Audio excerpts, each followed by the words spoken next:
In the crystalline towers of Aetheria Prime, first speaker Lyra Nellon stood before the High Council, her iridescent skin pulsing with waves of deep purple, their species' indication of grave concern. The holographic display above showed what their long-range sensors had detected: a massive fleet of dark ships, moving with predatory purpose toward their star system. "The Void Hunters have found us," she announced, her melodic voice carrying across the chamber. The council members' skin rippled in unified distress, casting shifting patterns of light across the chamber's polished walls. The Aetherian civilization had flourished for 10,000 years, advancing through art, science, and philosophy. They had mastered quantum mechanics, developed faster than light travel, and created beauty that would bring tears to any being capable of crying. But they had never needed to master the art of war. The Void Hunters' reputation preceded them, a nomadic race that survived by conquering peaceful civilizations, strip mining their worlds, and enslaving their populations. The Aetherians' advanced technology would make them an especially tempting target. "We cannot fight them," Council Elder Varn stated, his skin flickering between shades of blue uncertainty. "Our ships are designed for exploration and scientific research. We have no weapons, no military tactics, no." "Then we must seek help," Lyra interrupted, her determination manifesting as pulses of brilliant gold across her form. "There are other civilizations among the stars. Someone must have the strength to stand against these destroyers." The council chamber erupted in debate. The Aetherians had observed other spacefaring races from afar, but had never initiated contact, preferring to wait until other species reached a similar level of philosophical advancement. Now, that policy of isolation might doom them all. In the depths of their quantum communication center, Lyra worked with their finest minds to craft a message, a desperate plea for help encoded with universal mathematical constants. They broadcast it across all known quantum frequencies, hoping someone would hear their call before it was too late. Deep in Earth's solar system, at the Jupiter Deep Space Monitoring Station, Dr. Sarah Chen was about to end another routine shift when her quantum array detected something unusual. The signal was unlike anything she'd seen before, a complex pattern of mathematical sequences that couldn't possibly be natural. "Control, this is JDSMS. We're picking up an anomalous transmission from the Carina arm," she reported, her fingers flying across holographic controls. "It's artificial. And it's a distress call." Within hours, Earth's Unified Defense Command was mobilized. Admiral James Rodriguez stood in the heart of their primary command center, surrounded by holographic displays showing signal analysis and star charts. Earth had emerged from its own troubled history stronger and more united than ever, its military forces now serving as peacekeepers and protectors rather than conquerors. "Translation?" he asked, looking at Dr. Chen, who had been rushed to command along with her data. "The mathematics are clear," she replied, gesturing to the flowing equations. "They're calling themselves the Aetherians. They have detected a hostile force approaching their system, something they call the Void Hunters. They're asking for help. They have no weapons, Admiral, no defenses." Rodriguez's weathered face hardened. Humanity had fought its own wars, learned its harsh lessons, and emerged with a deep commitment to protecting those who couldn't protect themselves. "How long do they have?" "Based on the position and velocity of the hostile fleet, 3 Earth months." The Admiral nodded grimly. "That's cutting it close, but we can make it." He turned to his staff. "Contact all fleet commanders. I want every available battle carrier prepped for quantum jump. We're about to make first contact, people, and we're going to show these Void Hunters exactly what happens when they prey on the innocent." As alarms began blaring throughout Earth's military installations, as massive ships began powering up their drives, as crews rushed to their stations, humanity prepared to answer the call. They had spent centuries perfecting the art of warfare.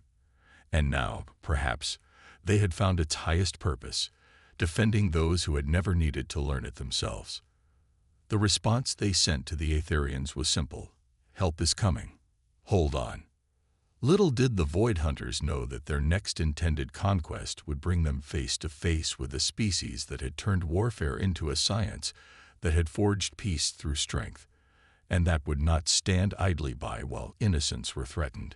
Humanity was coming, and they were bringing the full force of their righteous fury with them. The massive hangar bay of the UES Hyperion hummed with activity as Captain Elena Santos walked through final preparations.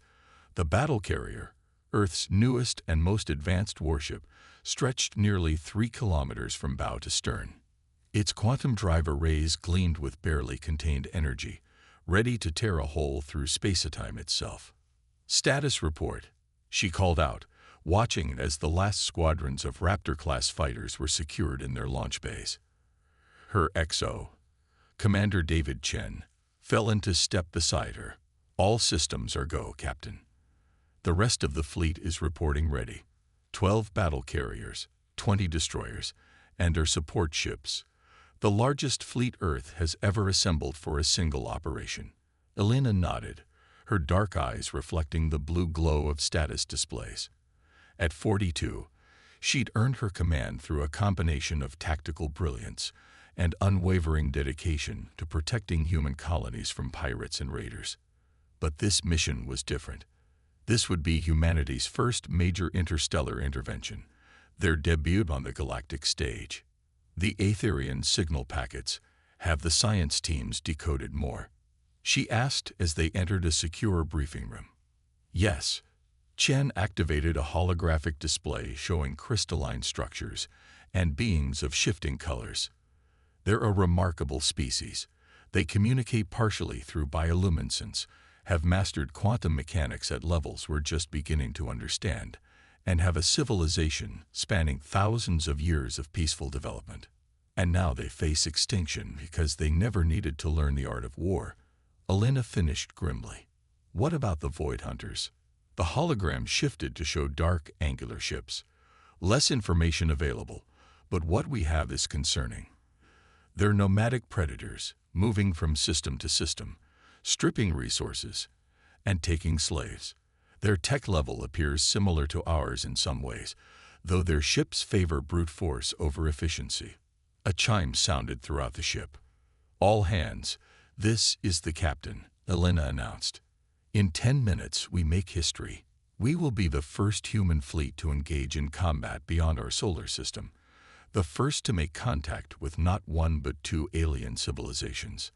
Some might question why we're risking our lives for people we've never met. Here's why. Because we can. Because we've mastered the arts of war so others wouldn't have to.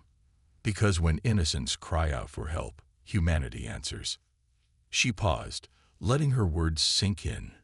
"We carry with us not just the hopes of Earth, but the very principles we fought so hard to establish. That the strong have a duty to protect the weak, that technology should serve life rather than destroy it, and that no species should live in fear of extinction at the hands of predators." Across the fleet, 16,000 men and women prepared for battle. Fighters ran final checks on their aerospace craft. Marine units secured their powered armor.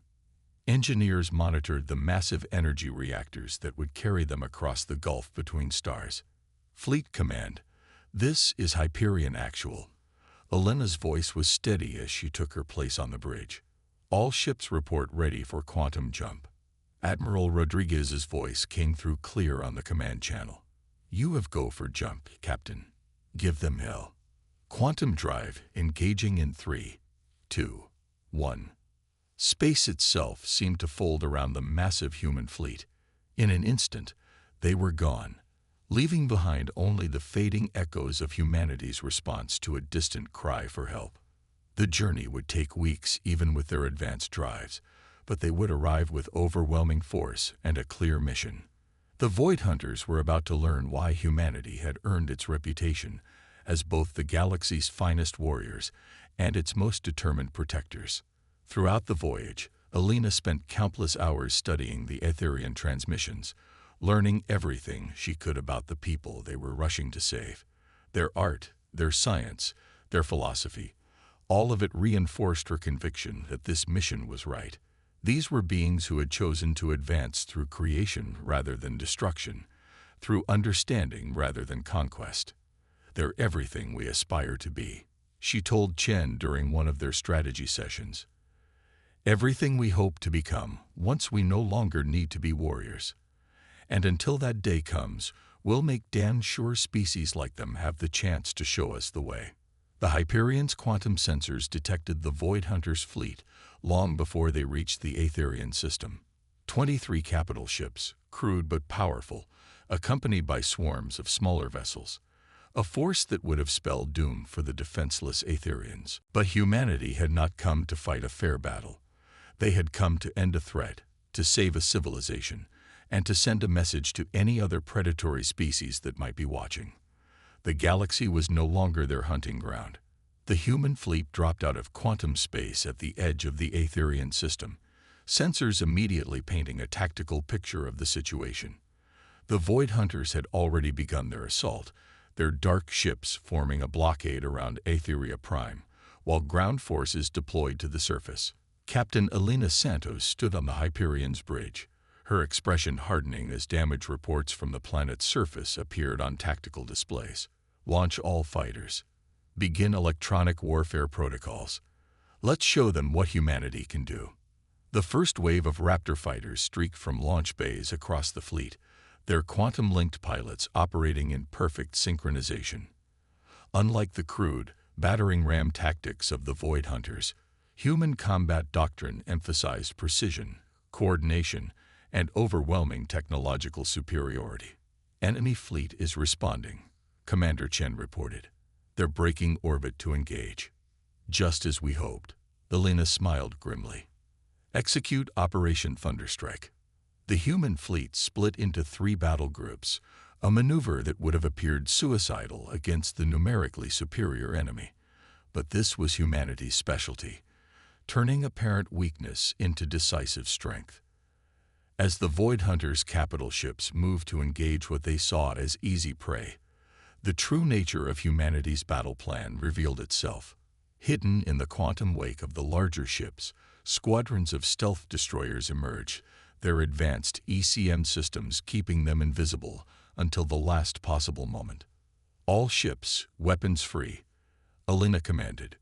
Show them why humanity spent centuries perfecting the art of war. The space around Aetheria Prime erupted in controlled chaos. Human fighters executed maneuvers that seemed to defy physics, their quantum-assisted pilots operating at speeds no organic being could match alone. Void Hunter vessels found their targeting systems confused by clouds of smart chaff, their communications jammed by precisely targeted electromagnetic pulses. From the Hyperion's tactical center, Elena watched as the battle unfolded according to plan. Launch the Nightshade drones. Thousands of autonomous combat drones deployed from the human fleet, their swarm intelligence adapting in real time to enemy tactics. They slipped through the gaps in Void Hunter formations, targeting engines, weapons, and command centers with surgical precision. "Ma'am, we're receiving a transmission from the surface," Chen reported. It's the Aetherians." The holographic display showed Lyra Nelon, her bioluminescence pulsing with a mixture of fear and hope. "You came," she said simply. "When we sent our plea into the void, we didn't know if anyone would answer." "Humanity always answers the call for help," Elena replied, even as she coordinated the ongoing battle. "But right now, I need you to get your people to shelter. This fight isn't over yet." The Void Hunters were learning, adapting to human tactics, but too slowly. Their entire strategy was based on overwhelming force against defenseless opponents. Against humanity's centuries of military evolution, they found themselves outmaneuvered at every turn. "Enemy flagship is attempting to rally their forces," Chen reported. "They're trying to form a defensive line." "Perfect. Signal the Artemis battle group. Execute containment protocol." The human destroyers that had been harassing the enemy flanks suddenly converged, their coordinated fire creating a web of plasma torpedoes and quantum disruption beams. 3 Void Hunter capital ships found themselves cut off from their fleet, their shields failing under the precision barrage. Throughout the battle, Alina noticed something remarkable. The Etherians, despite their peaceful nature, were not sitting idle. Their sensor networks provided invaluable data about enemy positions and movements. Their quantum communications technology, more advanced than humanity's own, helped coordinate the human fleet's actions with unprecedented precision. They may not be warriors, Alina told Chen, but they understand how to support those who are. Sometimes, the greatest strength lies in knowing when to let others fight on your behalf. The turning point came 6 hours into the battle. The Void Hunters, their formations shattered, their technological advantages neutralized, began to retreat. But humanity had not come merely to drive them away. All ships, execute final containment protocol, Alina ordered. No escape. No survivors. The galaxy needs to know that preying on peaceful civilizations will no longer be tolerated. The human fleet closed in like a net of steel and fire. Quantum torpedoes disabled engines. Precision beam weapons carved through hull plating. The Void Hunters' remaining ships, trapped between the planet's gravity well and humanity's implacable advance, fought with the desperate fury of cornered predators. But humanity had not spent centuries mastering warfare to show mercy to those who preyed on the innocent. One by one, the dark ships of the Void Hunters' fleet were reduced to drifting debris, their crews given one chance to surrender before facing total destruction. As the final enemy vessel fell silent, Alina looked out at the stars beyond the battlefield. Humanity had made its statement to the galaxy. They were not just warriors, they were protectors. And any species that thought to prey on the peaceful would find themselves facing the full fury of human military might. Colonel Sarah Martinez stood at the entrance of the crystalline shelter, her powered combat armor gleaming in the purple light of Aetheria's twin suns. Behind her, teams of human Marines were coordinating with Aetherian civilians, setting up defensive positions around what had become a refugee center. "Your people learned quickly," she told Lyra Nelon, who stood beside her, the Aetherian's skin shifting through shades of blue and gold as she watched humans teaching her people basic combat techniques. "We never wanted to learn warfare," Lyra responded, her bioluminescence pulsing softly. "But the universe has taught us that sometimes peace must be defended." While the space battle had broken the Void Hunters' main fleet, thousands of their ground forces remained scattered across Aetheria Prime's surface. These surviving raiders were now desperate, taking civilian hostages and fortifying positions in the planet's major cities. "Contact, Northwest Quadrant." A Marine's voice crackled over the comm. Sarah's helmet display immediately highlighted the threat. A group of Void Hunters advancing through the ruins of what had once been a science center. "All units, defensive positions," Sarah commanded. "Remember your training on non-human civilian protection protocols." The Marines' response was immediate and precise. Energy shields sprang up around civilian areas, while combat drones deployed in pre-programmed patterns. The Void Hunters, used to terrorizing defenseless populations, found themselves facing the elite ground forces of humanity. What surprised Sarah most was how quickly the Aetherians adapted to the situation. Though they had no combat training, their natural ability to process complex information made them excellent tactical coordinators.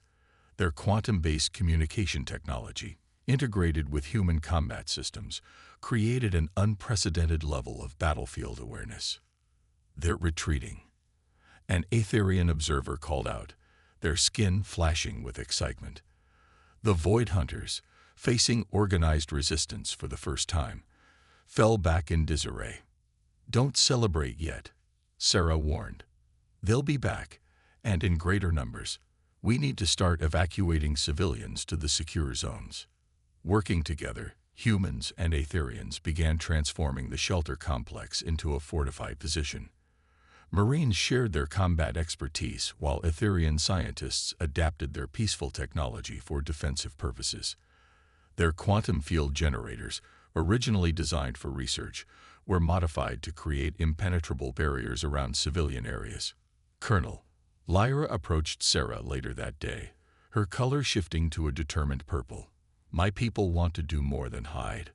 We may not be warriors, but we have other skills that could help. Sarah listened as Lyra outlined a plan. The Aetherians' deep understanding of quantum mechanics could be used to detect and track Void Hunter movements across the planet.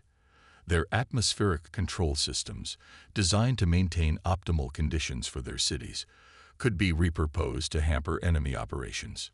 "You're right," Sarah said, a smile forming behind her helmet visor. "The best defense isn't always about weapons. It's about using every advantage you have." Over the next days, a new kind of warfare emerged on Aetheria Prime. Human Marines provided the combat expertise and firepower, while Aetherian scientists and engineers transformed their peaceful technology into a network of defensive systems. The planet itself seemed to turn against the invaders. Void Hunter patrols found themselves lost in suddenly manifesting storms. Their communication systems were disrupted by precisely targeted quantum interference. Every time they attempted to regroup or establish bases, they found their positions revealed by Aetherian sensor networks. During one particularly fierce battle, Sarah watched in amazement as an Aetherian engineer used their atmospheric controls to create a localized pressure differential, literally pulling a group of Void Hunters out of their fortified position and into Marine firing lines. "We may not like violence," the engineer told her afterward, their skin rippling with complex patterns, "but we understand physics very well." The turning point came when the Marines discovered a major Void Hunter staging area in what had once been an Aetherian cultural center. The raiders had taken hundreds of civilians hostage, expecting this to protect them from attack. They hadn't counted on the combination of human tactical expertise and Aetherian ingenuity.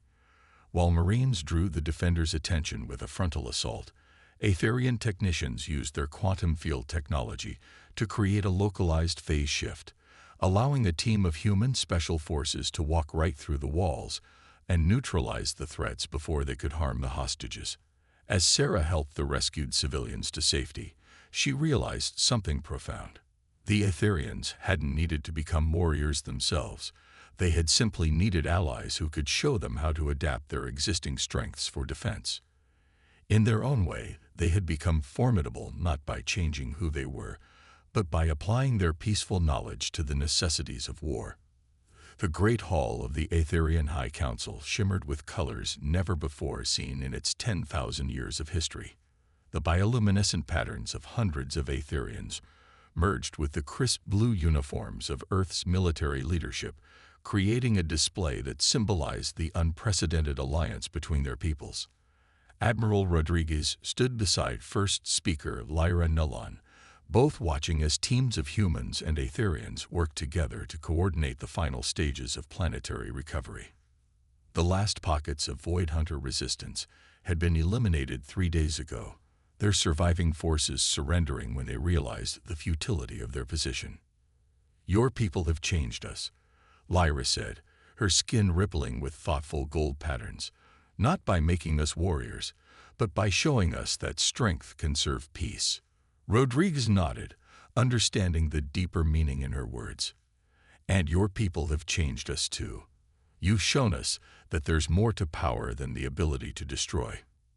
In the weeks since the battle's end, the partnership between humans and Aetherians had evolved in unexpected ways. Aetherian quantum technology, combined with human military precision, had created defense systems more sophisticated than either species could have developed alone. But more importantly, their collaboration had established a new paradigm for interstellar relations. Captain Elena Santos, now heading the Joint Defense Coordination Center, approached with Commander Chen and a group of Aetherian scientists. "The integration of our planetary defense network is complete," she reported.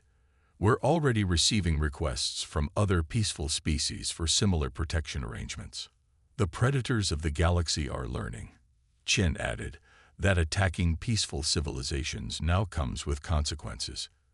Across Aetheria Prime, the signs of recovery were everywhere. Crystalline towers rose again from the ruins, their design now incorporating subtle defensive features developed by human engineers.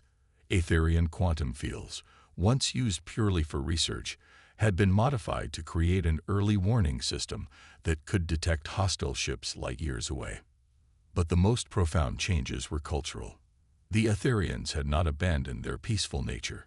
Instead, they had found ways to defend it. Their art now told stories not just of creation, but of protection. Their philosophy had expanded to explore the balance between peace and its defense. "We're establishing the Galactic Protection Initiative," Rodriguez announced to the assembled leaders, "a joint human-Etherian program to identify and protect peaceful civilizations from aggressive species, not through conquest or domination, but through the promise that an attack on one peaceful species is an attack on all of us." Lyra's skin shifted to a deep blue of solemnity. "We offer our quantum technology and scientific knowledge to this cause. Though we choose not to wield weapons ourselves, we will gladly help humanity better defend those who cannot defend themselves." The news spread quickly across both civilizations and beyond. Humanity had found its role in the galaxy, not as conquerors, not as mere warriors, but as guardians of peace. The Etherians had found their protectors, and in doing so, had helped humanity discover a higher purpose for their military prowess. In orbit above Etheria Prime, the UES Hyperion prepared for its journey home, its hull now bearing the newly created symbol of the Galactic Protection Initiative, a human sword encircled by Etherian quantum fields, representing strength in service of peace. "We came here expecting to save a civilization," Elena told her crew during their final briefing. "Instead, we found a way to save ourselves from becoming nothing more than warriors. The Etherians have shown us that true strength lies not in the ability to destroy, but in the wisdom to know when and how to protect." As the human fleet departed, leaving behind teams of advisors and defense specialists, they carried with them more than just the gratitude of the Etherian people. They carried the knowledge that humanity's long history of warfare had finally found its truest purpose, ensuring that peaceful species could remain peaceful, that the galaxy's predators would find no easy prey, and that the combined strength of humanity and their new allies would stand as a beacon of hope for all those who chose creation over destruction. The Void Hunter's defeat had sent a message across the stars. The age of preying on peaceful civilizations was over.